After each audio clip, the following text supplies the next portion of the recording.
with history class. So for, I'm going to hand out, everyone can take a notebook. So we'll just start here and you can pass them around. So sorry if you're in the back, you don't get your favorite colors. There's no purple. So, close enough, purple. All right, so go ahead and pass those around. These will be specifically for your homework assignments and things of that nature. There will be homework here. Those who have participated in history before will note that a lot of what we will be doing is going to be conversational. And so you will certainly prep in the off times of class, so there'll be videos and things like that. In fact, if you have just a piece of paper, Kaden, can you pull out a piece of paper out of your notebook and pass it around? Put your name on there, and if you guys have email addresses, let's put those on there because I will share Google Drive with you so you guys kind of know the materials that we'll be covering. You want to put it on the front of it? What's that? You want to put it on the front of the book? We're gonna put it on the piece of paper that's getting passed around so that I can have access to it, so I can share the Drive folder with you. No, like just take the link. Wait, what are we doing? Just our emails? Just for your name and your email. Okay, For some of got you it. already have your information, so that'll be easy. They're going to hand you a piece of So, paper. yes. Oh. And what's writing on it. Oh, For wait. others, I don't have it, so that we can share. What about the at symbol? I don't even know how to do that. I guess. Here it is. It's easy. I'm just going to do an at A and then I'm going to circle it. So this That's is fun. All right, so you can put your names on it, but you will be responsible for those and responsible for time to bring those in every week because you never know when I might ask for them to review them, and I will be asking at the start of the day for those to be handed in. So the way that history works, for those of you who have yet to participate, we do kind of a rolling study. So we started with American history, we did a little bit of world history, and today we're going to be starting in part on a biography of an individual person. So does anyone know what biography is? Yeah. story of someone's life. Story of someone's life. Generally, biographies are written by other people. There's autobiographies we write about ourselves, but we're going to reflect big picture on culture. That's what we're always going to be kind of talking about. History, at its very core, is the study of culture, and that could be singular culture, so one person in light of the times that they lived in, the greater culture that they lived in, and they will certainly be influenced by those things. We can talk about then also more regional culture. So when we talk about American history, that will be culture that is very specific to an American way of life or a mindset. Then we can talk about other forms of world history where we have a little bit broader perspective on things. So the first assignment for you to do in your book, in your notebook, on that first page, I want you to write one single word that you would use to define yourself. One word. One word. One Only one? word. Only one. Oh. Does it have to be positive? Well, I would hope it would be positive, yes. I would really hope that that would be true. What? One word. This will probably be the easiest assignment you have. I know Okay. Esther's like thinking of the 1,000 things that are positive about herself. No. To narrow it down. One word. Hey, Justin, Mm. are these for notes or just for assignments? You can certainly, you're welcome to use them for notes. At the if you at the prefer. start of it, just like right here, The first page, wherever you want to write it. right in the middle in bold, big letters. You can certainly do that. And we'll talk about them here in a second. Before we get to the... It's just All right, so let's take just another minute, because that should be I didn't do it yet. one word should be a quick process here. You sure this can be a quick process? And then I'll ask for a volunteer to share their word. You have to be a little brave to talk about yourself. Can do anything. That's not a word. Glad you do both. All right, can anyone come up with the word legendary? Oh my gosh, I'm erasing mine right now. Stuff of legends. That's what Sasquatch would say about himself. Stuff All of right. legends. The stuff of legends. All right, who wants to share? I don't even have one. All right, go Neither ahead. do I. Kayla, go ahead. And what do I just say? It? Just say I'm just it. gonna do. Yeah. I chose I have a respectful. word. Okay. What? Part, I didn't hear. yes, part of the Be class. respectful. Okay, really quickly. Part of the class is that we're focused on hearing, right? The honor of a culture of respect and honor. So we need to make sure that when I'm asking or directing a question towards people, that we're not having a lot of crosstalk. Particularly in this class because we're going to engage a lot in conversation, and it's important that we respect one another there. So, Kayla, go ahead. What was your word again? Respectful. Respectful. All right. For any of you who know Kayla, and we don't need to have a show of hands here, because, but I want you to think in terms of Kayla's life, how you have observed her in your own minds. Would you say that that is something that she reflects? Okay. Somebody else. Let's share words about ourselves here. I did intuitive. Intuitive. Does everyone know what intuitive means? All right. So give us your definition of intuitive. Well, the simplest way I think of it is like, in a way, it's like, it's not, sometimes I would say I'm intuitively smart, which is not academically smart, but more just a natural, or like a more, I don't know how to say it, more human way of being intelligent. But I think in my own life I do things intuitively a lot of the time. So Yeah. So somebody who's intuitive, it's experiential. It comes naturally to them. So it's just something that where you have like intellectual or somebody who has to really grasp at things to understand. An intuitive person kind of just generally has an understanding. It's just a natural flow of things. Good. And so I want you to think in your relationship with Elijah. Would you say that that word is a word that would define it? Okay, somebody else. Sorry, are we doing Gmails here or can I do my email? What's that? I want to do Gmail. Hey, shh. You can do it, yeah, on that, you can, any way that I can get a hold of you would be great. Yes, sir. I can't figure out any words that Okay, will well describe me then- unless they're negative. Well, then we'll talk about that later, so. We'll try to keep them to positive. Yes, I'm trying to figure it All right, one other brave soul. At some point in this class, everyone will have to venture to talk, so all you shy people are gonna have to use your voice at some point. So, maybe right now, you just get it out of the way. I said Clumsy, clumsy. okay. Well, is that a positive? Maybe not. Maybe not. All right, everyone look at Benji. Let's see if is he clumsy? Yes. Is he clumsy? A little bit. Sometimes, but then Yeah, again, but everybody It's not a Uh, defining feature. Come Do on. you have a more affirming word for yourself? because everybody can be clumsy sometimes. That's true. I say artistic. Artistic. That's better. Okay. Good. And so now we've kind of touched on a few different things. I mean, artistic is something that's can be a little bit more tangible, right? And depending on how you view art, it can be subjective. So Benji can think he's a really artistic person, but other people could not appreciate his art as much, right? And so how we define ourselves and how we live is really extremely valuable to how culture is shaped, right? The idea and thought, and why we're starting with this practice, is that we want to, at the root, understand people through the lens of identity.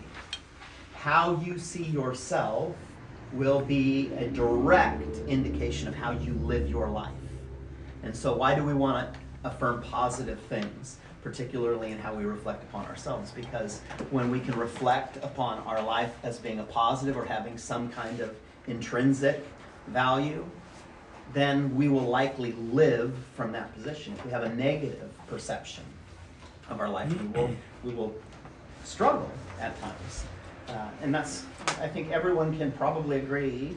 Has anyone experienced like really good times? Like you can remember a memory that just was super positive. Anybody struggle? you can remember like the hardest time in your life, right? And so biography, as we observe it before we get onto the specific subject matter, must be understood through that prism or that lens, that it is a marking out of somebody's life, the highs of their life, the lows of their life. And we will interpret this person through the lens of how they wrote. So very specific, because we're going to talk about a specific author over the next course of study. And how he verbalized things will give us a tremendous amount of insight into who he was. And so your assignments will look like watching videos, particularly on biographies. We're going to discuss some of the books that he wrote. We're going to talk about the culture that shaped him, because there were some significant historic events that happened. But what we must understand from an individual standpoint in history is that biography is history told through the prism of a person. You, whether you know it or not, are creating a history in your life. The choices you make, the things you believe, how you relate to others, the things you say, everything about you is a definition of personal history. And so it's really important that we look at different figures in history to see how do they manage their life? How do they manage the good times? How do they manage the bad times? Were there significant mistakes that they made? And for those of you who have been in this class before, we understand history from this perspective. There's a saying, a really popular saying in history, is that those who forget their history are condemned to repeat it.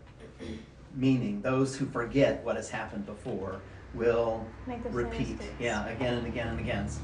Solomon said it this way, there's nothing new under the sun, right? History has a way of coming about again and again and again, so we see cycles. So the world that we see right now, as a whole, and the chaos that we see in the world as a whole, and the goodness that we see in the world as a whole, are all patterns of life and patterns of culture. And how are those things determined? Ultimately, how do big cultures become positive or negative? Well, it starts within the life of an individual.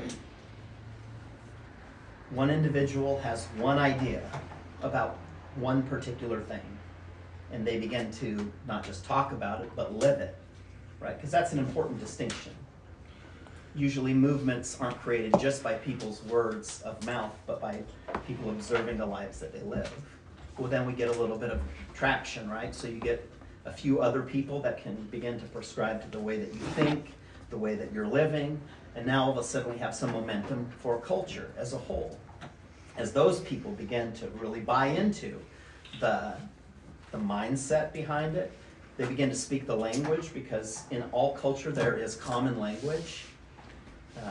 They begin to then live it out in really practical ways. That might do what? That might encourage more people to enlist in it. So I'm going to share a quote with you, and then I'll share, I know some of you know who we're going to be talking about, but this is a quote, and I want to take some time, so I'll read it a couple times for us to have a discussion, because this will be one of the things that we practice each week, is taking a quote of his and analyzing what we think about it.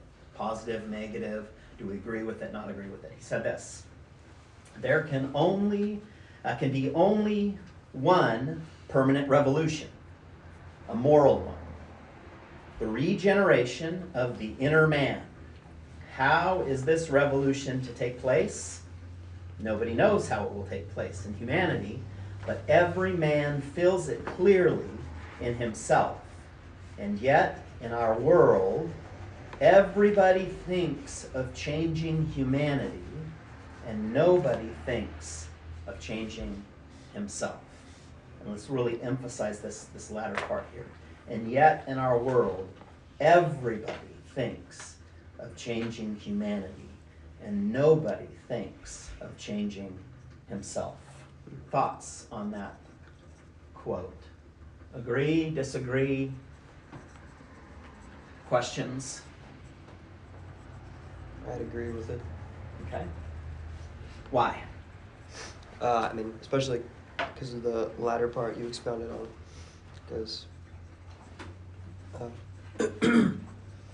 I think people, a lot of people think of themselves and of others a lot of the time in like an opposite way that they should.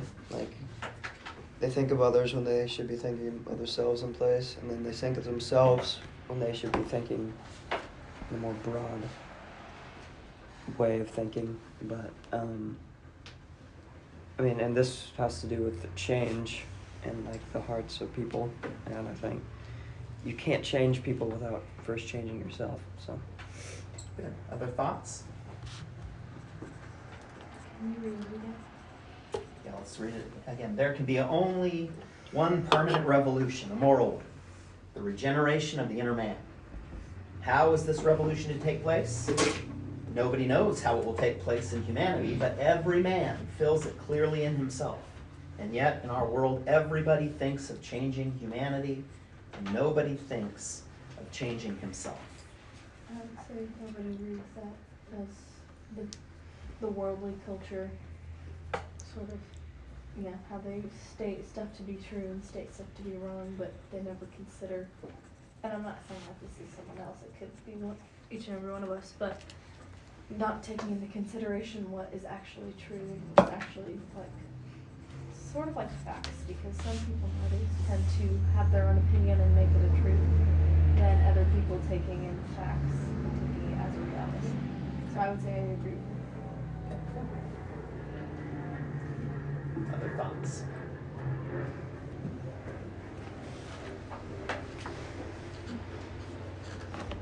Well, let's take a look at understanding this from a perspective. This particular individual, would you say that they have a moral compass or not really? Are they? What would you say about this person? Knowing that quote, if you only heard that quote, what kind of person do you perceive this individual to be? A respectable one. Respectable? Very intelligent. Intelligent? What was the word back there? Did you say something else? I just said very respectable. Very respectable. They seem intelligent, Wise. wise, like they observe culture. Like Is there any thoughtful. thoughtful? Yeah. Is there anything you would disagree with about that quote?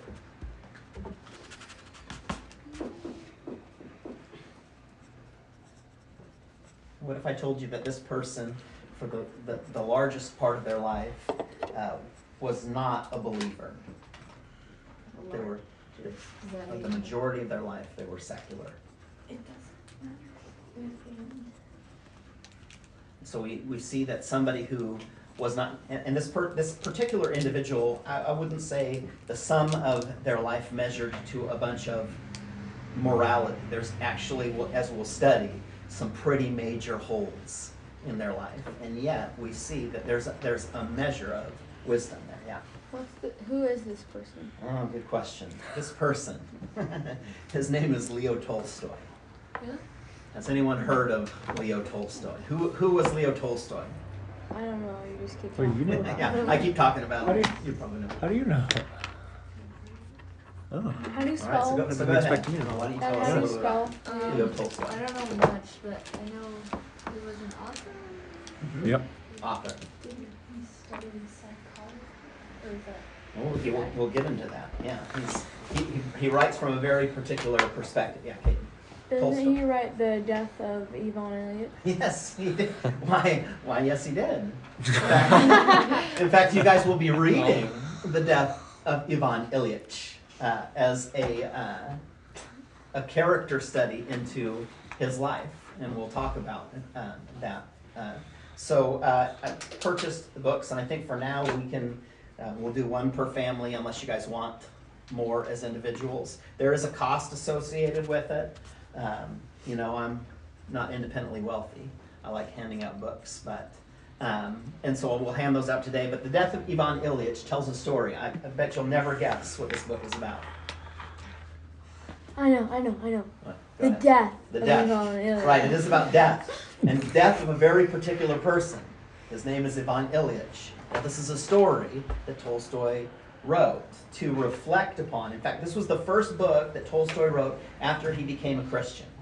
And so there was a conversion in his life, and he wrote this story with a very particular end in mind. The story is about death, but much more so than death, the story is truly about life. And so it starts off with the announcement this man, Ivan Ilyich, is dead. He has died, and his friends, his contemporaries, begin to discuss his life. And basically, as we will go through it, we will understand that Ivan Ilyich was a man who did all of the things he was supposed to do. He was supposed to get married, so he got married. He was supposed to be respectful in his job, so he did that. But he didn't really do any of those things with any real sense of purpose or understanding or wisdom. He just kind of went along with life. Now, this is an important theme for us when we're discussing biography, because we can either live life from the perspective of we'll just respond to everything that happens to us, or we can be very intentional in the life that we pursue. Each of you should be aware of that, right? You have a measure of control in your life. But your life is influenced, I would hope, by one very particular thing. What do we all have in common here? What is the one thing that gathers us here today? A way of life. A very particular way of life, right? In this concept of sonship. It comes from a very particular source, an author. The Bible says that Jesus is the author and the finisher, the perfecter of our faith. Paul writes, I believe in his letter to the Corinthians, that we as Christ followers, as believers, are like living epistles, where we have the story of Christ, the life of Christ, written on the tablets of our heart. And so as we will go through, and as we're studying the biography, particularly of this individual, Leo Tolstoy, we're going to be reflective of our own lives and our own choices. And so in many ways, this endeavor will be history as told through sociology. So what is sociology? Study of people. Mm-hmm. Yeah, the study of society, the study of culture. Leo Tolstoy is considered to be an expert writer in sociology. Every book that he wrote from a perspective of community or culture. Usually, in particular, he would write about families. In fact, one of his most famous books is called Anna Karenina. Has anyone ever heard of that book? That book it carries on a lot of different themes, but at the heart of it is about a woman who divorces her husband and deals with all of these struggles and how that has negative effects. And so he doesn't deal with all positive imagery. In fact, we will find in here, for some of you, this book might be a little bit of a stretch. This might not be the stuff that you're normally used to reading. And I've reached out to, I think all the parents have known in advance kind of what we would be talking about. And so I will encourage you as well when we go through this study of history, that the goal of it is not to meet here for an hour once a week and discuss things, but hopefully this is bringing up discussions with your parents, with your peers, with your siblings, and beginning to try to discern or understand culture. It's to ask questions. And my goal here is not simply just to teach you, but hopefully to be taught by you, to engage with you, to challenge you in how you think and what you perceive. Because history is very fluid. It moves, right? And so we have facts and figures. And so we're not going to, for those of you who haven't been in my class, we're not going to remember dates. And I'm not going to give you quizzes on, at age 25, Tolstoy went to. We're not going to do that stuff. But we're going to take main themes from his life and begin to learn how do we apply it. And so the way that we operate within, I'll get to you in just a minute. The way that we operate in a study of history here is that we will open whatever books, whether it's a historical book or not, we will open that book with the same mindset and heart that we would the Scripture, asking the Holy Spirit to guide us and to lead us into an understanding to ask questions. And I want to encourage you, the best way for us to embrace history here and to make the most of our time will be in the questions that you all ask during the week as things pop in your head. If you want to, jump online, go on Google, try to figure out the answers for it, but let's engage in those conversations. Yeah, Kate. How did you say you would describe sociology? It is the study of culture, and at the heart of it. All right, so one of the fun things, I hope it's fun, that we're going to do is we're going to also include some creative writing in our studies of Tolstoy. Since we are, in fact, studying a writer, we are going to expand some of our own writing abilities. And so, this is what I want to do for the next few minutes. I want you to think of a protagonist. And so protagonist just means the main person in your story that's positive, right? A positive person. You can name them anything you want. Okay? I want you to think of then a theme. If you were to write a book about this particular person, your protagonist, what is the theme that you're trying to tell? So like in The Death of Ivan Ilyich, the purpose or the theme here is trying to understand the meaning of life. That's really at the heart of it. And then thirdly, I want you to write a plot. Kind of like what's a major plot point? Like how are you going to tell this story? What is it going to center around? So again, the way that Tolstoy talked about the meaning of life, he used the device of death. So he juxtaposed, put something that was opposite. So in order to study life, what we really need to do is study death and have people reflect, right? Because when somebody dies, we reflect on their life. So let's take a few minutes just to write down some thoughts. Are you writing that in? Yes, please do. Please write it in your handy dandy journal if you want. You can write it. I mean, if you have journals outside of that, you can do that now. But you'll need to copy it back in. Okay. Yeah, I don't need you to have a full-fledged story, but we need a protagonist, a theme that you want to tell, and then a general plot. What do you mean by theme?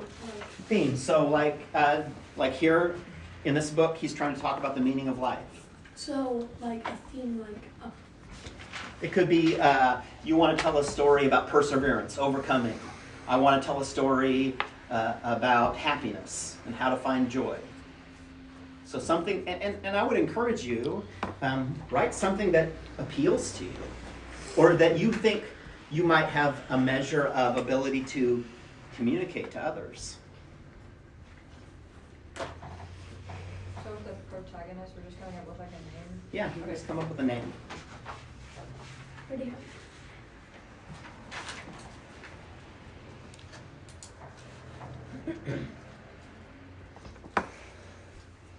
So what was the last scene? Sorry. Protagonist, So kind of a plot. plot. So it's a general, and then the theme. Okay. The theme that you're after.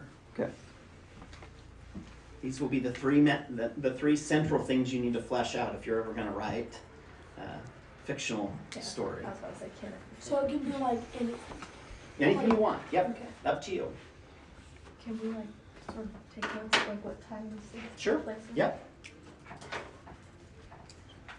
What's like the difference from the theme and plot? The plot It's is the problem and how it's solved, and the theme is like the idea of the book. Yeah, that's a good way of saying. Yeah, so a theme is kind of what is the, if you had to boil it down to, like you wrote a 200-page book, what would you want the main thing for them to get out of it? And a plot is specifically, how am I going to get people to understand that? So if my theme is happiness, I might tell it like he did, something the opposite. I might tell a really, really sad story to get people to go, whoa, man, that's really sad, and then have like the moral of the story is this. Or I might have this person realize something about themselves that they never knew before. Okay. And that's what made them happy. And so you might take your theme and say, okay, well, how could I get people to understand this central thing? Right. That's a plot. Okay. Yeah. Thank you. And again, it doesn't have to be all mapped out and fleshed out and perfect. And we can change it if we want. Yeah, as we go along, we can certainly change it.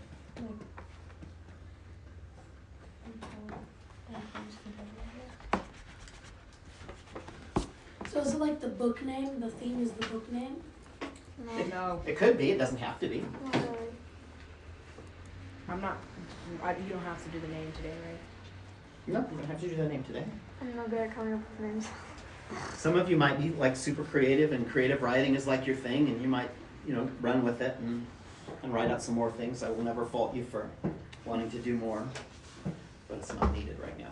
And during the week, are we allowed to sort of like write it out more? Yeah, well, Do we have like a limit? No, this is gonna evolve as we go. I just want you guys thinking in terms of creative writing, because it's going to help us to understand who he was as a person and the thought process behind an author. Because how do we get to understand historically who an author was? But by actually trying to be authors to something.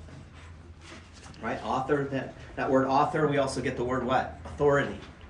And so if you're writing something as an author, what you're trying to communicate is that you have authority on a subject. You know about the subject. Right? If you're speaking or telling somebody something, you are generally coming from a position of authority or understanding. A teacher tries to leverage their authority, their understanding on a topic, to get the student to then embrace it or understand it. A leader of a culture tries to use, or does use, naturally, authority. And that could be authority with some people that is like really very like forceful, or like Elijah used that word, intuitive. Some authority is much more intuitive. It's just kind of observed. People are naturally gifted.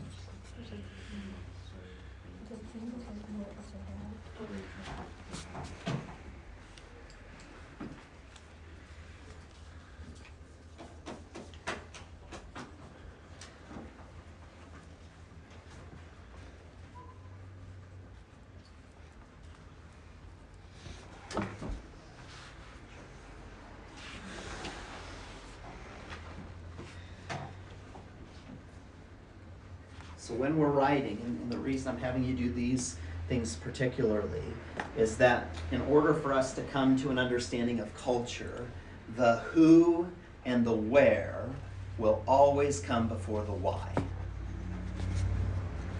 If we're going to understand why people were the way they were, we need to understand who and where. The where is like the, right, it might be the culture that they come in, that they were raised around, the mindsets that they were taught, and who is shaped a lot, again, in relationship, right? Who you are as individuals is defined a lot by your upbringing. And so how you relate to your mom and dad, how many siblings you have, if you were an only child, that's going to radically shift your perspective on life than if you were raised in a household filled with a bunch of other siblings. Right? If there was a household of nothing but boys, that would be different than a household that was nothing but girls. Those are two different cultures.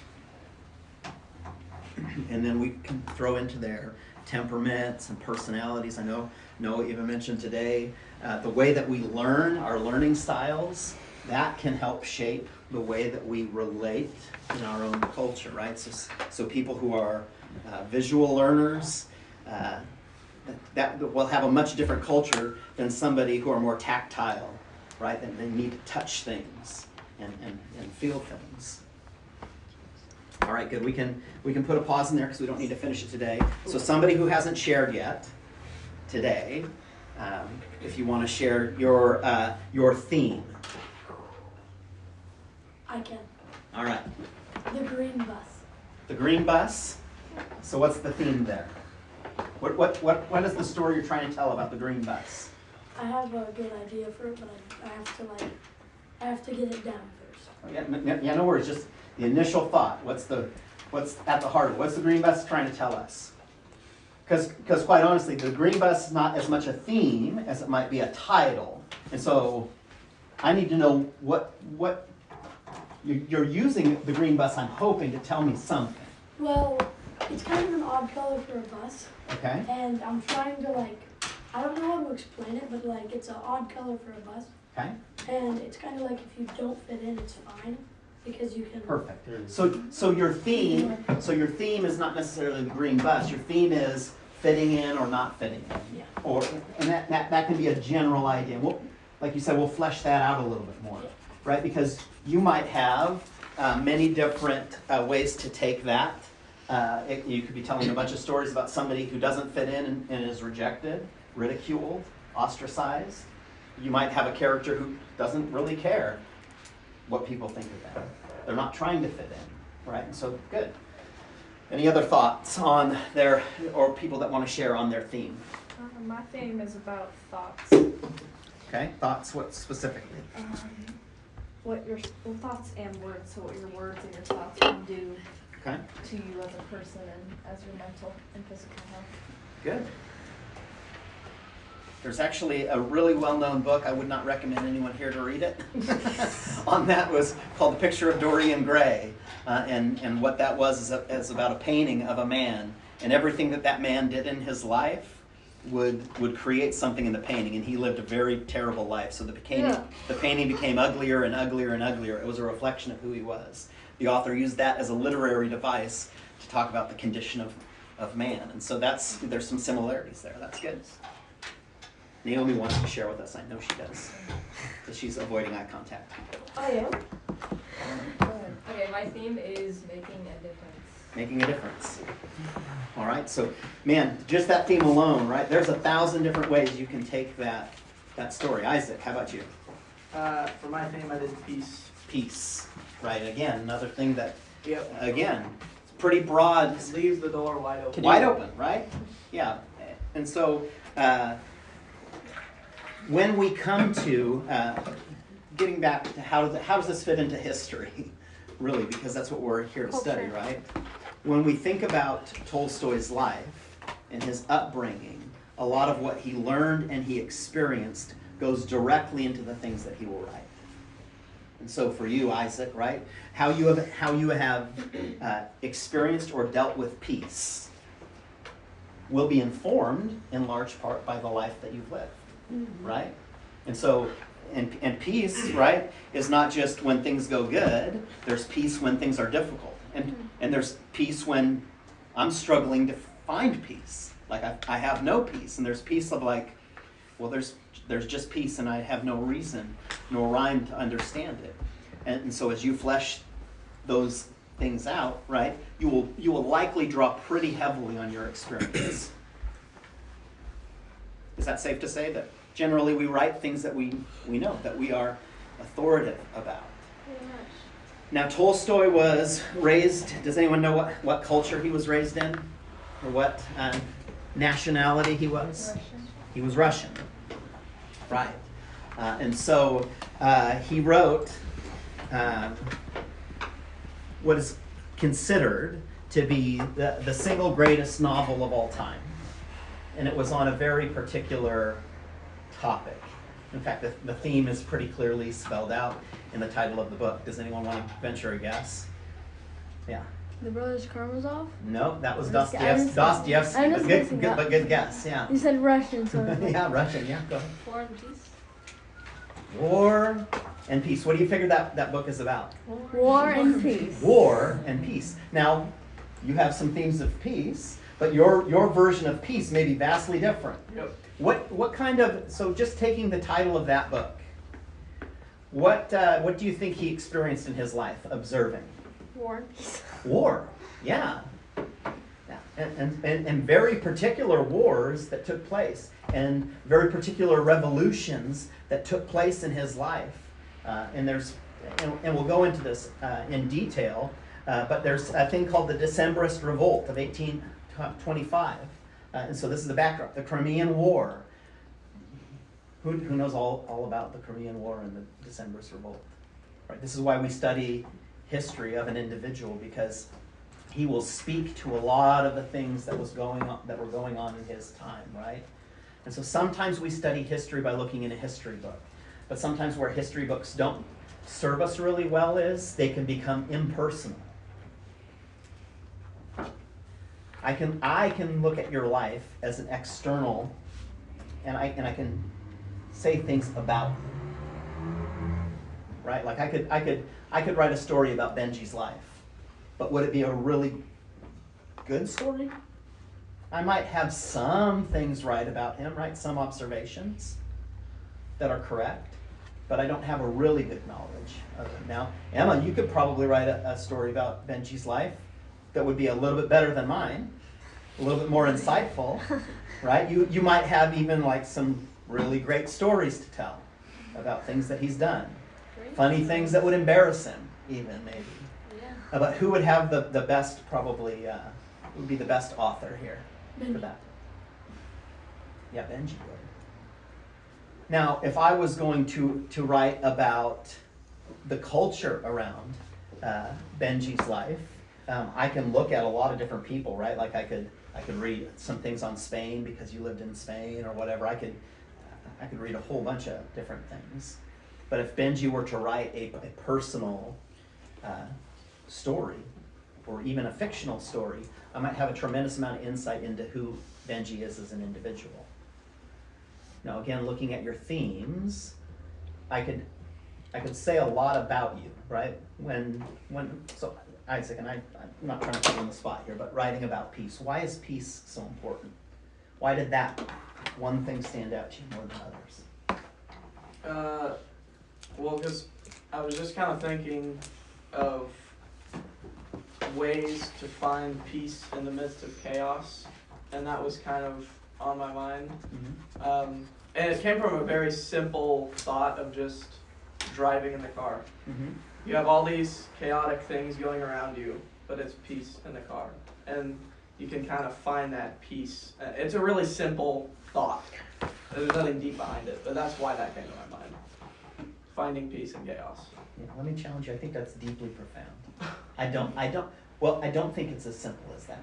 Like, it feels simple to you. Yeah. Because, again, those are things that are generated in your thought. But that is a topic the world needs to hear. Mm-hmm. See, Tolstoy was an observer of people. Right? This is why we understand that he was like a really good sociologist. He never went to college to map out sociology. Where he really learned was observation of people around him, observation of family units, observation of what happened in war, like the ugliness of war and the difficulties of war. And when he wrote War and Peace, and I think, in fact, Noah's going to be teaching in particular on some of this stuff because he's more recently read this book. But he uses some pretty significant historical themes. He writes from the perspective of actual people in history, but then he makes up a fictional story to kind of wrap around it. And it goes not just with like one or two people's lives, like it's many different lives that are looked at over a course of time. Now, I would hazard a guess at the time when he wrote, he might have thought, like, it's just a really simple thought of like, what is the difference between war and peace, and how would that affect multiple different people, and the decisions of generals over here to do this thing, how would that affect peasants that are living here? How does it affect people of wealth? Because war affects people who are poor much different than it affects people who have wealth and money and understanding, right? People of privilege. And so the way that we understand or we discern or we write or we understand history through this prism will give us a tremendous amount of insight into his life. He did not live necessarily a charmed life. He did not really, some of the ending of his life is actually really tragic. The story of his life is not one that is just, an ascent towards greatness. In fact, what we will find in his life is that there's many struggles, and those will be markers. And so,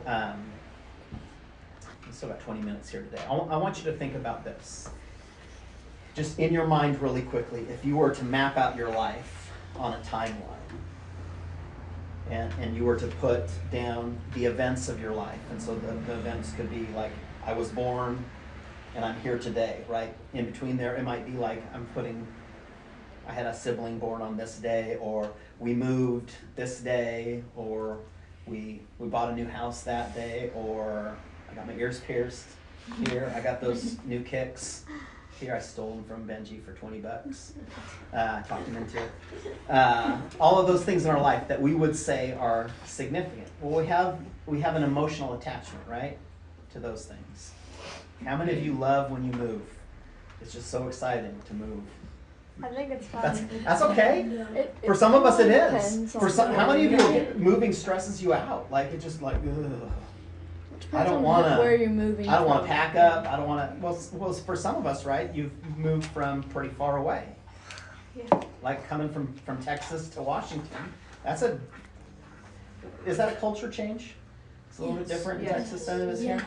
way different. Yeah, way different. Huge culture change. Huge. And that cannot always be, and I'm guessing there's probably some positive benefits to it. There's probably some difficulties to it, right? But for some of us, maybe even change, like if you were moving across the street might stress you out because you have your room just the way you wanted it. And now I'm not gonna have the same lay of the land. And so thinking in terms of your life, think in terms of the ups and downs. Think of the high points. Think of the low points. Think of the good times, the things where you really felt your best. Define why. Why did that feel good? What was it about that time? What was the experience? What was the culture like? What were you thinking? Because likely, again, you'll be able to get a tremendous amount of insight, even into your own heart, into your own life, about what you prioritize. Now again, Tolstoy was a master craftsman at telling his story through the lens of other people's lives, fictional people that he made up. So let's hear, on that note, give me some of your main characters, your protagonists. What are their names? Oh, I didn't know we could do multiple. You can do multiple if you want, or just one. I couldn't figure it out. Well, I Henry? only had one. It's yours. Glasses the clam. Glassius the clam. No, glasses. Glasses the clam. Glasses. Right, good. Glasses the clam. I couldn't think of anything. Couldn't think of Gracias anything. was steak. Well, that's a nice name. I couldn't. What was yours? I know. Timothy. Mine's Linda. Linda. All right. Good. Liam, you have someone in mind? Yeah. What? What was your character's name? Oh, Jake. Jake. Yes. Now, why did you pick those names? I picked it because it matches the time span that he was in. It's an old-fashioned name. Okay. So you were drawing from a name that would have been common at the specific setting. Okay, good. How about Glasses the clam? I feel like glasses was what people look a lot of like intelligent, like or Okay. nerdy people. Okay. So Glasses the clam is an intelligent. So you're using a physical object to represent something to be. All right. Good. That's a really good writing tool. It's a writing device that forces somebody to make a certain assumption about glasses. Is Glasses his real name? Is it the name his mom gave him? Or is his name like Eugene Fitzherbert, but he wears glasses? Because that can change things, right? Okay, so we have now the names that we have written. And Tolstoy used. I mean, he used names that were common for people at the time. In fact, I told Kayla this. If I were to write, I love to read. If I were to write a Russian novel, and this is kind of I would be borrowing a little bit from another author called Dostoevsky and his book called The Idiot. But I've always thought what a really cool, yeah, I know, there was this whole book about this guy called The Idiot. Okay. It's a great read. It's about 1,000 pages, but it's a good book. If I were to ever write a story, I would want his name to be Pietra, which means Peter, Christoph. And the whole premise or theme for my book would be about a man who gets in a terrible accident, and he becomes stunted. Just mentally, he just is in a fog. But he believes himself to be like Christ. Not Christ, but like Christ. And so he begins to do a bunch of miracles. And the story that I want to write, or that I'm thinking about in my head, is a story about how people convince him more and more that that's not him. And so as they convince him more and more, he becomes less and less like Christ until he's back to who he was before. And so I would be telling a moral story of identity. Who we are, what we believe ourselves to be is extremely important. And so that would be the literary device that I would use. to tell the story, and I'm going to try to practice this along with you guys. So your name was Timothy. Why Timothy? Just popped in your head. I would encourage you to explore why. Names that we choose, by the way, from an author's standpoint, mean something. The name that you were given, not just by your parents, but by God, because He was the one who authored that thought in their mind, is very specific. Does anyone know what their name means? Yeah, my name means grace and favor. Grace and favor. So your life is marked by grace and favor. My mom said that God gave her the name. She didn't choose it. She just said that God told her that Hannah was going to be my name. She's like, okay. She's like, okay, got it. Anyone else know what their name means? Mine means refuge and safety. Yeah. Mine is son of the right hand. Son of the right hand. Which carries on a very specific meaning, doesn't it? Yes. And so how things are authored in our lives are important. All right, any questions before we move on here? Who is a little bit unimpressed with Russian history? You're thinking Tolstoy? It's okay to be honest here. Just want to have a engagement. All right, that's okay. I've I never don't know heard of anything him about Yeah, it. I don't know much Who about here is it. like, but yes, Russian history, the rest of it, all right, yes. You got at least one person, I one don't- person. No. Russian history. no, How no. many It's of you are like, like in between? No, Just you like like I can go Russian either way. We'll see how.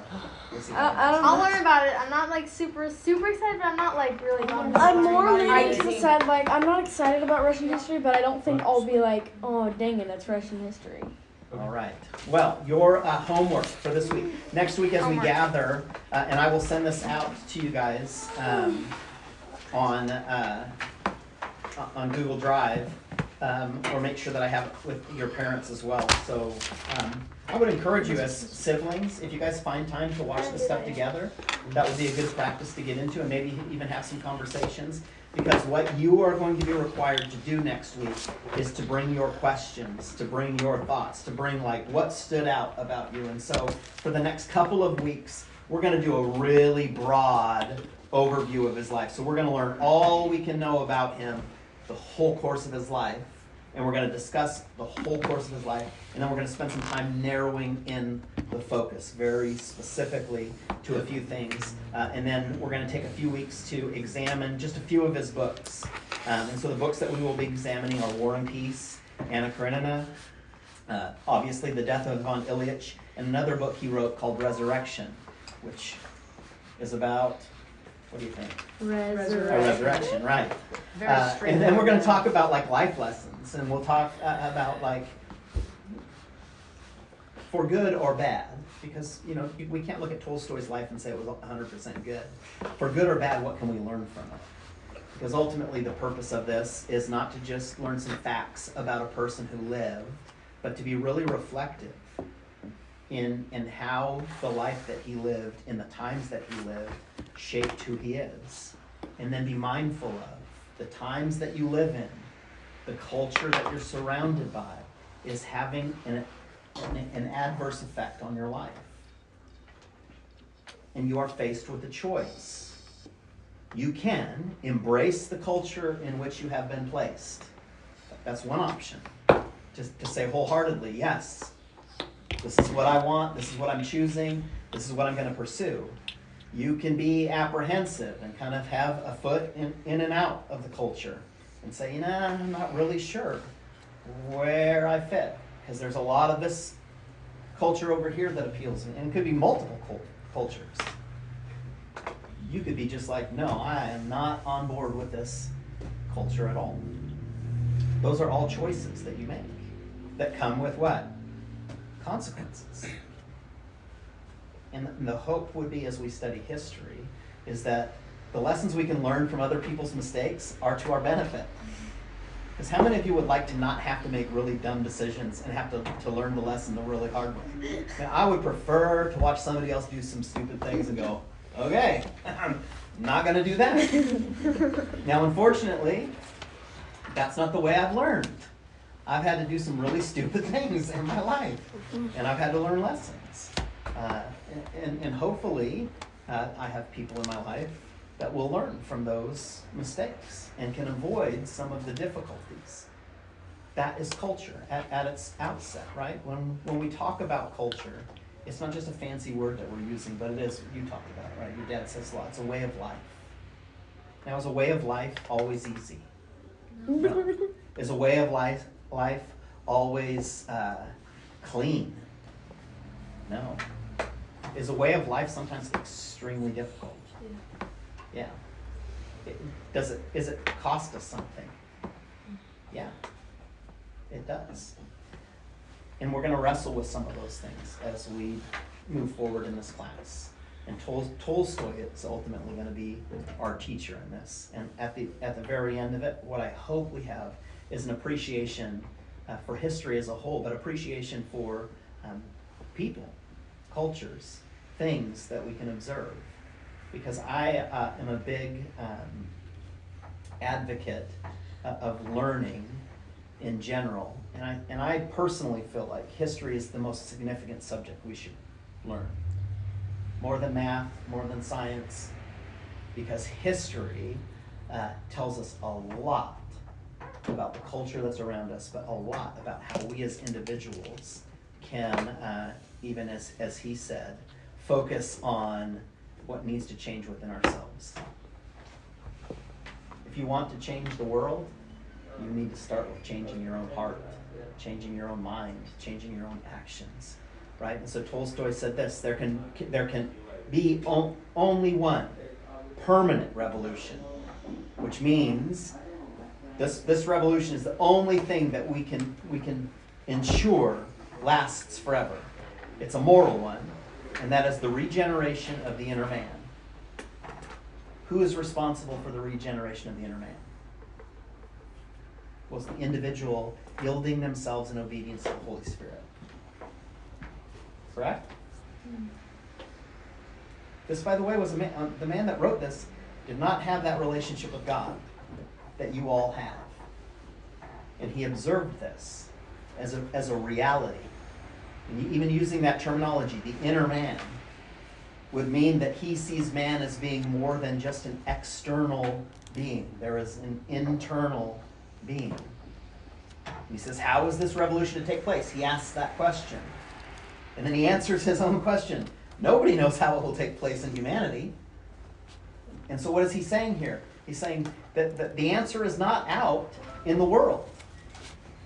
Again, I want to note, this is not, right, a pastor, this is not a rabbi, this is not some guru of some religion. This is somebody who is observing life in a secular way, who is saying, you cannot find the answer in the world, but every man feels it clearly on himself. What he's referring to here is conscience. We all have a conscience. We all have something within us, do we not, that tells us it's right or wrong. How many of us have ever disobeyed our conscience? Felt like, man, I shouldn't do this. I shouldn't do this, and you do it anyways. Right. And yet, in our world, everybody thinks of changing humanity. And this is where he says the problem is that everyone out there, what they do is, even knowing this information, they talk a great deal about changing all of these. I will change this and I will change that. And what does that look like? What that looks like on an individual level is, and you'll know this if you have siblings, is right. Like how many of you ever observed how bad your siblings behave? Right? If they would just change. And yet, what is the problem with that mentality? You have zero authority or power to change them. But, he says, instead, nobody thinks of changing himself. Why are we studying biography, Tolstoy? Because the story of individuals is in part our story. Although Tolstoy experienced things in a different time, in a different place, with a different understanding, the themes of his life are common to each of us. When we read the book of The Death of Ivan Ilyich, we will ask ourselves this question: what is the meaning of life? What is the purpose of life? How many of you know what your purpose in life is? That you could say, 100%, I got it figured out. How many of you have like a 50% idea? I can say that. I got a little bit better handle on things, but I'm also super old, and half my life is gone. And my heart would be for you not to be 47, really old. No. And coming to the understanding, yeah, see, Niles gets it. You're like, man, I don't want to be as old as that guy, just figuring it out. I don't want that for you either. So we study these things so that we can be informed in our own lives, that we can learn some valuable lessons, not so that we can have some knowledge of some dead Russian guy that wrote a few books, but that we might reflect upon his life and maybe do as he challenged us to do, to think about changing ourselves. And that will be a more difficult task for some of us than others. Because likely the things that need to change within your life are things that you really aren't able to change by yourself. Because if you could change those things, you would have. And so it's going to require what? A community or a culture to change that.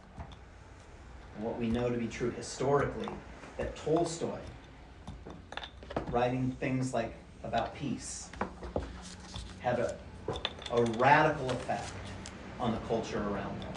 And still to this day, old guys like me, and some young guys like Noah will read books that they wrote hundreds of years ago, and we'll see patterns of the culture around us, and we have a tremendous amount to learn. And so I really look forward to getting to know some of you a little bit better. I know some of you a little bit more, but beginning to challenge and ask ourselves questions. And so I need everyone to grab a copy for at least one person for their family. Let me know if you guys want your own specific copies, and I will order them. Please let me know so that I can order them, because I want to make sure that we get the same book, because it is written from a Russian author, which means it's been translated. And so depending on who translated it, we can get different words in there, and we want to make sure that we're coming from the same source. And so next week, we will come prepared. I will send out the information today to the email addresses. And then we will, thank you. And then we'll move forward from there. That's it. Thank you, guys. Thank you. Hey, Hannah, you get your No own homework right now. personal- Just to watch the videos and stuff I send out. Okay. Okay. Look at that. On time. Thank you, Justin. On time. You're welcome. She gets her own You want to personal. take it again? She gets her own personal copy. That's right. I remember the good old days when I got. Noah, you get your own personal copy. I bought you your own personal copy. Wow, Dad. I actually bought all of you guys personal copies, but then we expanded the class, so I thought, well, I'll wait and see if you guys want it. Yeah, but then other people. So, Justin, Other can we better take this people. home? You should take that home. Okay. Yeah. We'll just, whenever you hand it in, I will only have it for a little bit, and I might write some notes in there for you, specific things to work on or to think about, and then you can take that home with you. Kid, was this your pencil? In fact, I'll give, You can just have it. let's see. So wait, For us. Justin, are we gonna like? We'll take another one. Does it matter how much we read of this? You can read the whole book now, but we're going to read in steps too. In fact, I would encourage you, if it was me, I will always, on a book like this, I'll read the whole thing through, just to read it, just to be familiar with it, and then as we get into very specific things. And that's why I chose this book too. It's No, it's not easier to super read. long. Not super long, yeah, so It's not super super easy to read. That'll take me like. I'll give you guys 2 copies for your family. Did you guys get a copy? How dare you? And then I'll give, I gave you one, right? Yes. So I'll give your siblings an extra copy too. Oh, sorry. I'll get them a I'm just different, kidding. I'm just kidding. different copy. If we can all help clean up as well, please. We only need one, but I'm gonna. I would like to have my own. You can have your own.